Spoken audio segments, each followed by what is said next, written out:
الإيراني نادر قاضبور بقتل 600 إلى 700 أسير عراقي خلال ساعات في الحرب التي شنتها إيران على العراق إبان الثمانينات دفاعا عن الثورة الإيرانية والإمام الخميني.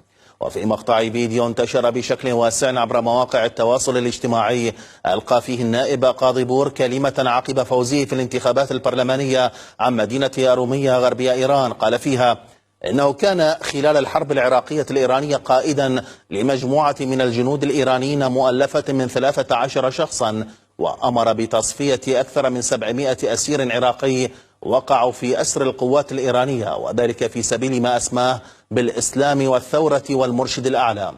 هذا ولم يذكر النائب الإيراني بور تاريخ أو مكان العملية التي حدث فيه ذلك العمل، لكنه أشار إلى أن عدد أفراده لم يكن يسمح بنقل الأسرى العراقيين. وحول كيفية القتل الجماعي للأسرى العراقيين قال النائب الإيراني بالنص: ربما يكون بينكم أحد لم يذبح دجاجة أو خروف، لكننا من أجل الثورة والإمام الخميني قمنا بأكثر من ذلك. ويشار إلى أن قاضبور يعد من قادة القوات الخاصة في الحرس الثوري قبل دخوله البرلمان قبل 8 أعوام، كما يعد من المقربين إلى المرشد علي خامنئي.